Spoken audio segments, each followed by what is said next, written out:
Gospel according to St. Mark, the 9th chapter. Glory to you, Lord.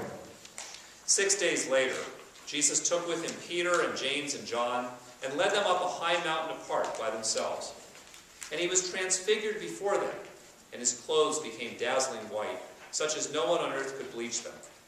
And there appeared to them Elijah with Moses, who were talking with Jesus.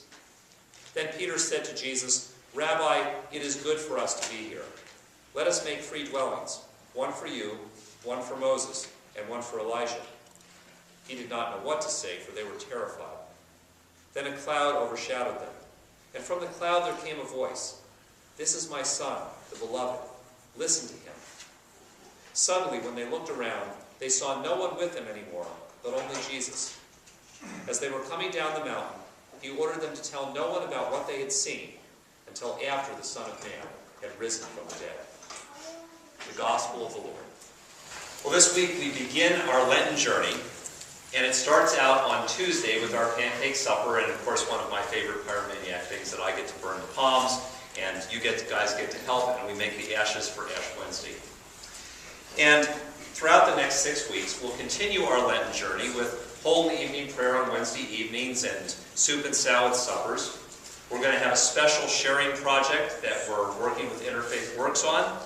And probably most of you will think of some kind of thing that you'll do personally as part of your Lenten journey. It may be that you spend more time with prayer or reflection, or you give something up for Lent. I always use this time of year to renew my commitment to give up Brussels sprouts and liver and onions and things like that. I think it's very important to give up. But you know, as we look forward to the journey of Lent, in many ways, Lent is kind of pretty predictable. Even though we tweak the journey slightly, many of the things that we do as part of our Lenten journey are the things that we've been doing for years.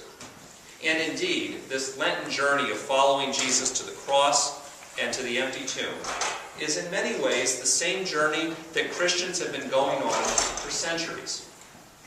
The journey is meaningful. The journey is helpful. Sometimes the journey is even fun and exciting. But often, it can be routine. It can be comfortably familiar, and it can be pretty predictable. I suspect that that is the kind of journey the first disciples of Jesus thought that they were going on when they followed Jesus. Prior to today's gospel reading, the first disciples of Jesus had already been on this long journey with Jesus, and they had listened to him teach and heal people, and even do some really cool miracles.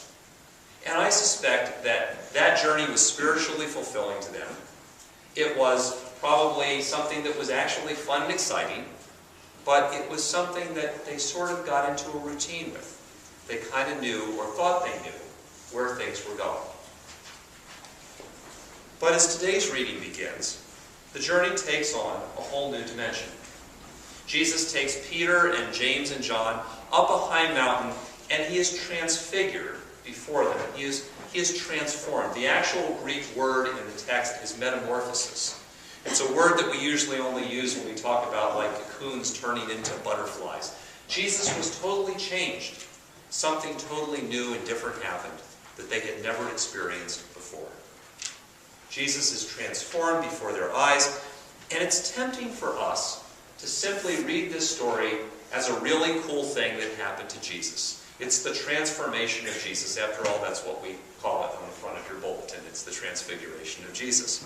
And I suspect that that's what the first disciples thought as well. But in a very real sense, this story is about more than simply the transformation of Jesus. This story is about the beginning of the transformation of the disciples and the transformation of the journey that those disciples are on with Jesus. From here on out, the disciples are journeying with Jesus to Jerusalem, to the cross, and to the empty tomb. And that journey will not be routine or predictable. In fact, that journey Jesus intends to be completely transformative to his first disciples. It's as though in the transformation of Jesus, he's saying to them, "Hey guys, wake up, pay attention. This journey that we're on is going to completely transform you, your lives, are going to be forever changed. And indeed, as they journey with Jesus on that first Lenten journey, Jesus seeks to transform how the disciples think about God and about themselves. They come to see God in the midst of the mud and the mess of everyday life, not just on high mountains and in temples. All of the ways that the disciples used to box God in and say, well, God only works in this way and God only works at this place. Jesus breaks those boxes apart and starts to transform their thinking about who God is and how God is working in their lives. Jesus seeks to transform the hearts of those disciples as well. He calls them to be people who think differently and feel differently about other people.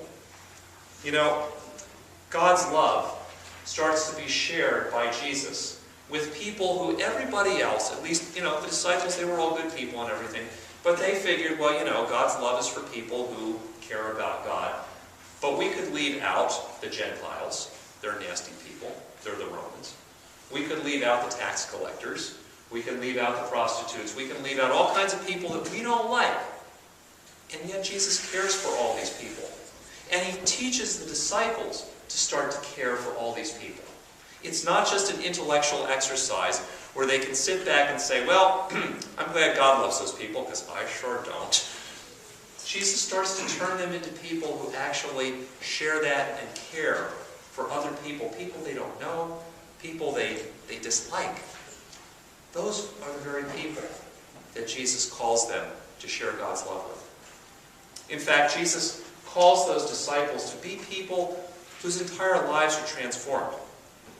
After Jerusalem, after the empty tomb, they can never go back to just living the way they always lived before. A few of them tried. They went back and they fished for a little bit, but finally in the end, they couldn't just go back to business as usual.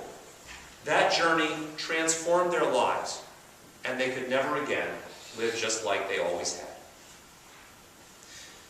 So as we begin our Lenten journey this week, the story of Jesus' transformation is a helpful reminder to us that while our Lenten journeys may seem kind of routine and familiar, it's a journey in which Jesus always seeks to transform us, in which Jesus is trying to transform our lives as well, even through the kind of mundane, regular, ordinary steps that are often part of our Lenten journeys. Jesus seeks also with us to transform how we think about God and what God is doing in our world. Because Jesus, never told his disciples, what the Pharisees and the scribes told you, that was all wrong about God. Here it is. I'll put it in a neat little box for you. Now you've got it. You don't have to think anymore. You don't have to ask questions anymore. Jesus was always calling his disciples to have their minds renewed and transformed, to think bigger about God. And sometimes we get into a situation where we like to start putting God in our own little boxes. We like to think about God works in this way with me at this place, and then God gets too small. Jesus always wants to transform that whenever we get stuck in one of those situations. I read a quote this week. Somebody had posted this on Facebook or someplace and said, most people are less interested in finding out the truth than they are in being told that what they already believe is the truth.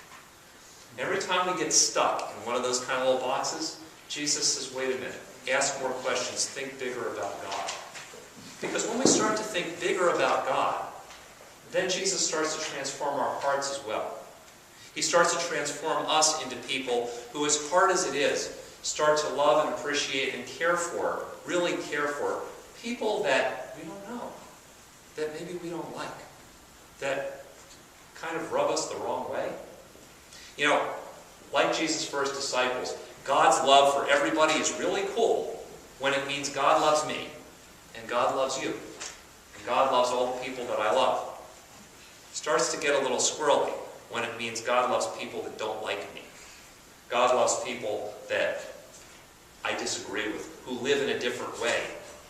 When those kinds of things happen, Jesus starts, or wants to, transform our hearts also into people who go, you know what? Where it starts with all those people is not how they live or what they think or whether they like me or agree with me, starting point is God loves them. If God loves them, that's supposed to condition how I relate to them. That's the transformation Jesus wants for our hearts as well.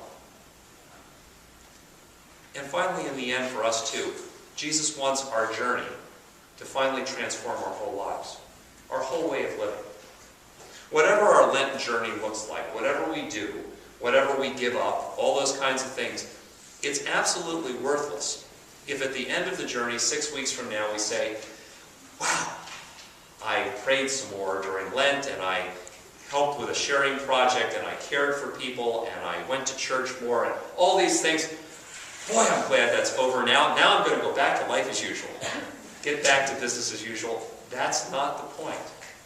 The point Jesus always has for us too is for us to engage in a journey in such a way that we're open to being transformed, to being people who each day become more and more the kind of people that God calls us to be. So our Lenten journey this year, I suspect, in many ways will be comfortably familiar. In some ways it'll be predictable. I suspect it will also even be fun and exciting in some ways. But whether our steps seem familiar or strange, let's practice, most of all, being open to the transforming power of Jesus in our lives. And being open to the ways that Jesus is seeking to transform our minds and our hearts and our ways of living.